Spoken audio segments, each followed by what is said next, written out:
लोग नमाज से जब निकले हैं तो उस वक्त में ये भी हुआ है कि सुतली बम मस्जिद पर फेंका गया। अब इसका इंडिया की जीत से क्या लेना देना था? क्या मस्जिद पर बम फेंकने से इंडिया की जीत का जश्न मनेगा?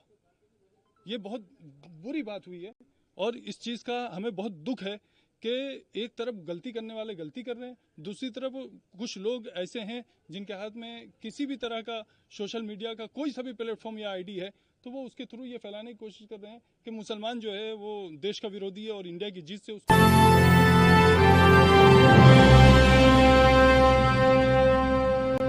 और क्या कहना चाहते हैं? मेरा नाम मोहम्मद जाबिर है। मैं यहाँ महू की शहर जामा मस्जिद में महू शहर की जामा मस्जिद में इमाम हूँ। जी बताएं। मेरा नाम मोहम्मद जाबिर है। मैं महू शहर की जामा मस्जिद में इमाम हूँ। मैंने आप मीडिया साथियों को इसलिए बुलाया है कि मुझे ये खबर मिली है सोशल मीडिया से के थ्रू, चूँकि ये बाकायदा पूरे देश में ये माहौल बनाने की कोशिश की जा रही है या खबर फैलाने की कोशिश की जा रही है कि मुसलमान को इंडिया की जीत से नाराज़गी थी और इस तरह से ये मामला बिगड़ा है और मुसलमानों की वजह से ये सब कुछ हुआ है। ये एक गलत बात फैलाई जा रही है और इस चीज़ से हमें बहुत दुख हुआ है। मुस्लिम कौम को या मुस्लिम समाज को इस तरह बदनाम करने की कोई ज़रूरत नहीं है। मुसलमान भी इसी देश के वासी हैं। ये परसेप्शन चूँकि देश में बहुत सारे लोगों ने पहले से ही बना रखा है कि मुसलमान जो है वो देश विरोधी हैं, और जबकि कहानी यहाँ पर जो शुरू हुई है वो इस तरह शुरू हुई है कि सबसे पहली चीज़ शासन प्रशासन से जिस तरह की चूक हुई है उन चूकों के चलते यहाँ पर यह हादसा हुआ है। दोनों तरफ के लोगों से की सहमति, शासन की प्रशासन की मौजूदगी में और बीचवानी में रहकर ये बात रख कर ये बात तय हुई थी कि जामा मस्जिद के इस रूट से किसी तरह का जुलूस नहीं निकलेगा। रात को जो जुलूस निकला उसकी पहली बात तो कोई परमिशन नहीं थी, उसकी कोई आगवानी करने वाला नहीं था। वो एक उपद्रवियों की भीड़ थी। वो इंडिया की जीत के नाम पर मस्जिदों और धर्म स्थलों के बाहर सिर्फ शोर शराबा करना और नारा करना उनका काम था। लोग नमाज से जब निकले हैं तो उस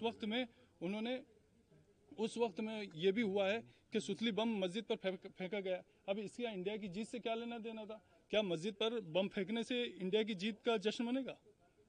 ये बहुत बुरी बात हुई है और इस चीज़ का हमें बहुत दुख है कि एक तरफ गलती करने वाले गलती कर रहे हैं, दूसरी तरफ कुछ लोग ऐसे हैं जिनके हाथ में किसी भी तरह का सोशल मीडिया का कोई सा भी प्लेटफॉर्म या आईडी है तो वो उसके थ्रू ये फैलाने की कोशिश कर रहे हैं कि मुसलमान जो है वो देश का विरोधी है और इंडिया की जीत से उसको तकलीफ है वगैरह वगैरह वगैरह।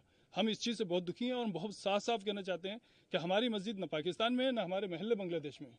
हम इसी हिंदुस्तान के निवासी हैं, इसी हिंदुस्तान में हम रहे हैं, इसी हिंदुस्तान में हम रहते हैं, इसी हिंदुस्तान के साथ हमारा रिश्ता है। इस तरह की बातें करना ये और फिर कुछ लोगों की तो मैं समझता हूँ कुछ लोगों की तो रोजी रोटी या नेतागिरी या उनका अपना जो भी प्रोफेशन है वो तो हिंदू मुस्लिम पर चल रहा है। तो उन लोगों के पास पद है या ओहदा है या पावर है, वो इस तरह की बात करते हैं, उनको शोभा नहीं देता। मतलब ठीक है, आप किसी की चापलूसी कर सकते हैं लेकिन आप किसी की बात से उस वक्त तक सहमत नहीं हो सकते जब तक उसमें सच्चाई ना हो। लेकिन जो आरोप लगाए जा रहे हैं दूसरी तरफ से भी, मैं उसी आरोप तरफ से लगाए जा रहे हैं। दूसरा पक्ष ये कह रहा है कि कोई पटाखा नहीं फोड़ा गया, दूसरा पक्ष ये भी कह रहा है कि जुलूस निकल रहा था, हमने भारत माता तक की जय के नारे लगाए, पीछे से पत्थरबाजी हुई। मस्जिद से वैसा उनका इस प्रकार की वीडियो भी आ रही है कि मस्जिद से कुछ लोग निकल रहे हैं और एक नारे समझ गया। मैं आपकी बात समझा। अब मेरी बात को जरा ध्यान से सुनिए। यहाँ मस्जिदों में पत्थर के ढेर लगे हैं क्या? मैं मीडिया पर्सन से बहुत खुल के बात कहता हूँ, आप पूरी मस्जिद और इसके आसपास के सारे एरिया को छान मारिए, क्या यहाँ पर पत्थर जमा किए हुए थे? एक बात। दूसरी बात, मेरा बुनियादी सवाल यह है कि जिस एरिया से जुलूस नहीं निकलना प्रशासन की मौजूदगी में बीचवानी में रहकर दोनों पक्षों के बीच तय हो चुका था, उस वक्त में जुलूस का उसी रूट से निकलना, बगैर आगवानी करने वालों और उसके संयोजकों के बगैर निकलना, नारों के साथ निकलना, नमाज के वक्त में निकलना, क्या ये सब इस देश में मतलब पनपने की बातें हैं या महू में इस तरह सद्भावना पैदा होगी? क्या ये चीज़ ठीक हुई? मेरा सवाल इंसानियत के नाते, मैं एक मुस्लिम पक्ष का पक्षकार होने के नाते बात नहीं कर रहा हूँ। मेरा कहना यह है कि क्या ये मंदिर के सामने होता तब भी गलत था, ये मस्जिद के सामने है तो क्यों गलत नहीं है? अगर ये मंदिर के सामने होता तो गलत था, तो ये मस्जिद के सामने है तो क्यों गलत नहीं है? तो ऐसी जो बातें आ रही हैं कि जुलूस तो निकाल सकते हैं, जैसा कि आपने कहा कि क्या बिना परमिशन के जुलूस निकलेंगे? मैं आपसे लिखा हुआ ले लूं? नहीं, देश की जीत के जुलूस के लिए कोई रूट तो होता है, कुछ गाइडलाइंस तो होती हैं, कुछ तो व्यवस्था होती है। नहीं तो पॉलिटिक्स अगर कोई वो होता तो बिल्कुल गाइडलाइन होती है, तो देश की जीत का था। नहीं, देश की जीत के जश्न, कि आपने बताया, मेरी बात सुनो, देश की जीत के जश्न के लिए कुछ तो, थोड़ा तो, कहीं तो कुछ तो पाबंदी होगी ना। जो वीडियो मार्केट में चल रहे हैं उसमें मुस्लिम समाज के लोग पत्थर फेंकते हुए नजर आ रहे हैं, उस पर क्या कहना है? नहीं, दूसरी तरफ से तो फूल आ रहे थे, बस यही कहूंगा मैं। यानी कि दोनों तरफ से पथराव हुआ। बिल्कुल बिल्कुल ठीक है, मैं मान रहा हूँ ना भाई, पथराव ऐसा नहीं, मैं ये नहीं कह रहा हूँ। अब रात को मुझे किसी मीडिया पर्सन ने पूछा कि साहब जिन लोगों ने किया है वो उपद्रवी थे, मुसलमान में जिनके रिकॉर्ड खराब है उन्होंने किया, तो मैंने कहा हाँ, उधर से तो दूध के दूल्हे फेंक रहे थे। ये तो कोई बात नहीं हुई ना, मतलब अच्छा नहीं लगता। कोई एफआईआर वगैरह की गई है? नहीं, मैंने पर्सनल अभी कोई एफआईआर नहीं की है, लेकिन मेरा लोगों से, सभी तरफ के लोगों से मेरा यह आह्वान है कि अगर किसी का वाकई कोई नुकसान हुआ है तो उस नुकसान के लिए वो पुलिस को आगाह करें और अपनी नुकसानी की रिपोर्ट वाकई सच्चाई के साथ जो बात है वो प्रशासन के सामने रखें, ताकि उसके दिल में ये नहीं रहे कि भाई प्रशासन में किसी तरह की जो है निष्क्रियता है। एक चीज़, दूसरी चीज़ मैं एक और कहना चाहूँगा,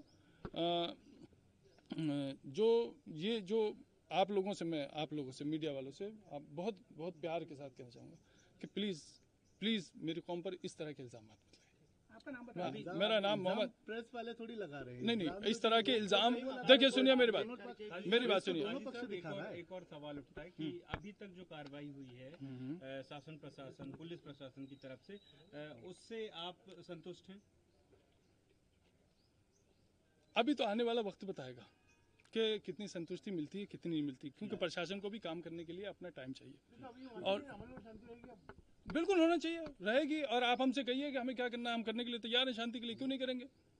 हमने प्रशासन से कहा है कि हम पूरी तरह जो है। अच्छा, एक चीज़ और, लोग इस तरह खबर फैला रहे हैं मुसलमानों ने किया, आग तो मुसलमानों की दुकानों में लगी है, गाड़ियाँ तो मुसलमानों की चली हैं और घरों में घुस के तो मुसलमानों के मारा गया। आप मुझे 2-4 वाकई ऐसे बता दीजिए कि हिंदुओं के घर में घुस के मुसलमानों ने मारा हो, मुसलमानों ने 2-4 दुकानों को आग लगा दी हो, 10-5 बाइकें जली हो। मेरा खुला चैलेंज है भाई, मैं खुल के बोल रहा हूँ। नहीं, मेरी बात नहीं समझा। जो मैं इस घटना से जुड़े हुए मैं ये बात कर रहा हूँ कि मुसलमानों की 5 दुकान 7 दुकानों में आग लगी है। मुझे आप बताइए कि ऐसे 2 दुकानों में 4 दुकानों में आग लग गई क्या? चौराहे में यही लोग का आरोप लगा रहे हैं कि हुआ है। मैं वही कहना चाह रहा हूँ कि आपके पास कैमरा है कि मेरे पास कैमरा है, पहुंचिए ना, आप बताइए ना उसको। अगर मैं बता दूंगा यहाँ पर कि एक मिनट मैं अगर ये बता दूंगा कि यहाँ मुकेश भाई की दुकान में आग लगी है तो आप लोग सब पहुंच जाएंगे। वहां जाने के बाद जब पता चलेगा कि मोहम्मद भाई की दुकान में आग लगी है तो आप वापस कैमरा लेके आ जाएंगे। ये कुछ मीडिया पर्सनों की सच्चाई है। काजी साहब, हमने दोनों पक्ष दिखाए हैं, समस्या ये है कि दोनों पक्ष से एक ही तरह के आरोप लगाए जा रहे हैं मीडिया पर। अच्छा, मीडिया पर दोनों तरफ का? नहीं, मीडिया पर भी वो एक ऑन अ लाइटर नोट कि वो मीडिया पर नहीं, बस एक दूसरे पर दोनों ही पक्ष के एक जैसे आरोप हैं। वो कह रहे हैं कि वहां से आगजनी हुई, दूसरा पक्ष कह रहा है कि इधर से पत्थरबाजी और आगजनी हुई। ठीक है जी, सीसी कैमरा उठाइए, हम प्रशासन से निवेदन करेंगे और आग्रह करेंगे कि सीसीटीवी कैमरा उठाइए और उसमें चेक कीजिए और पता चल जाएगा कहाँ से आगजनी शुरू हुई। कोई बात नहीं, ठीक है। आरोप प्रत्यारोप की सच्चाई तो प्रशासन कर ही लेगा। फिलहाल आप क्या अपील करना चाहेंगे? अभी भाई, शांति बनाने में जिसका जो सहयोग लग सकता है उसको सहयोग देना चाहिए और शहर को पुरानी हालत पर वापस आना चाहिए और जो सद्भावना पहले बनी हुई थी उससे बेहतर सद्भावना का माहौल बनाने की कोशिश करना चाहिए। ठीक, थैंक यू, शुक्रिया। ऐसी ही बड़ी खबरों को देखने के लिए जुड़े रहिए हमारे साथ न्यूज़ टाइम।